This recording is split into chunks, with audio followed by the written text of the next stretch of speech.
అడిగిన క్వశ్చన్ బుడమేరుకి బాధితులకి ఏం చేస్తారని చెప్పిన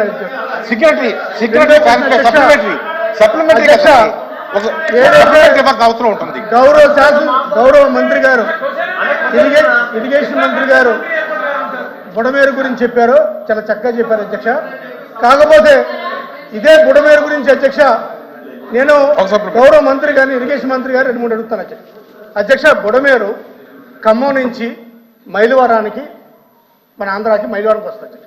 మైలవరం నుంచి కౌరూరులో ఏదైతే రెగ్యులేటర్ ఉందో అక్కడి నుంచి అధ్యక్ష ఒక బ్రాంచ్ పోలవరం రైట్ కెనాల్ నుంచి కృష్ణానదికి వెళ్తుంది. మెయిన్ వచ్చి కైకలూరుకి వెళ్తుంది అధ్యక్ష. ఏదైతే బీడీసీ చెప్తున్నారో బుడలేరు బీడీసీ చెప్తున్నారో బ్రాంచ్ కెనాల్ చెప్తున్నారో దాని మీద ఎందుకు ఆధునీకరణ చేయలేదు అధ్యక్ష? దాని మీద ఏంటంటే అధ్యక్ష ఆయన రహస్యం ఏంటంటే అధ్యక్ష ఎక్కడైతే దాని మీద బ్రాంచ్ మీద యాక్టివ్ పవర్ ప్లాంట్ ఆ నిర్మాణాన్ని అడ్డుంది అధ్యక్ష, అది చెప్తారు అధ్యక్ష. ఆ యాక్టివ్ పవర్ ప్లాంట్ ఎవరిది అధ్యక్ష? ఏబిఎన్ రాధాకృష్ణ గారి అధ్యక్ష.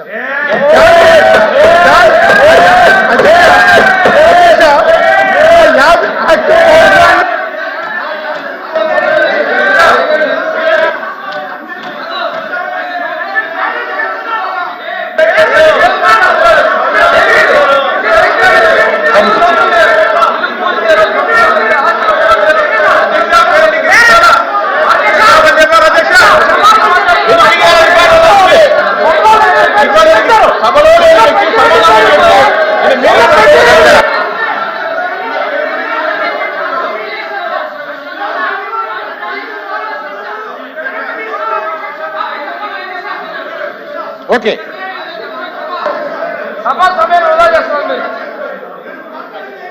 అధ్యక్ష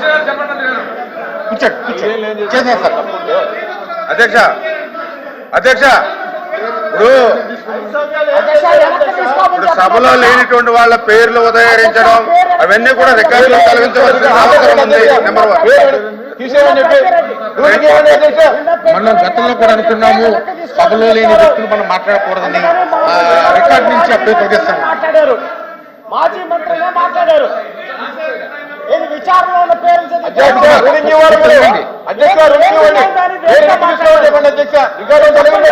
నిన్న ఏమీ లేని దానికి మాట్లాడారు. నిన్న అంత అబ్జెక్షన్ చేసిన వాళ్ళు కూర్చోండి గురించి ఏ విధంగా మాట్లాడతారు అనకంగా అధ్యక్ష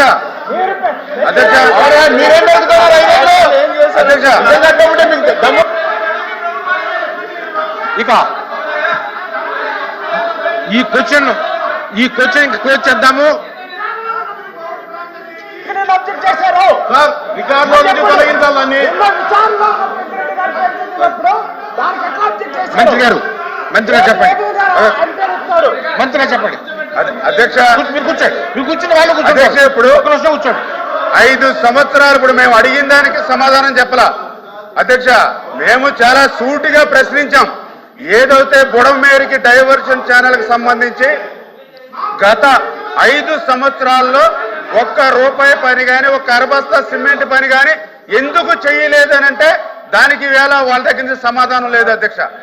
ఏదైతే ఓల్డ్ ఛానల్ కి సంబంధించి ఎనికేపాడు యూటీ దగ్గర నుంచి కొల్లేరు వరకు వెళ్ళేటువంటి 5 ప్యాకేజీల్ని మీరు ఎందుకు రద్దు చేశారనంటే దానికి సమాధానం లేదు అధ్యక్ష. 5 సంవత్సరాల్లో తాడేపల్లిలో మొద్దు నిద్రపోయి ఈ వేళ ఈ ప్రభుత్వాన్ని ప్రశ్నించేటువంటి పరిస్థితి వీళ్ళకి ఎక్కడుందో అధ్యక్ష. ఆ రోజు అన్నమయ్య ప్రాజెక్టు అధ్యక్ష, ఆ రోజు అన్నమయ్య ప్రాజెక్టు కొట్టుకుపోయి 8 గ్రామాలు గాలిలో కలిసిపోయి 42 మంది చనిపోతే ఈవేళ తాడేపల్లి బయటికి రాలేదు అధ్యక్ష. ఆ రోజు ముఖ్యమంత్రి తాడేపల్లి అడుగు బయట పెట్టా. ఈ ప్రశ్నకే కన్ఫైడ్ అవుదాం.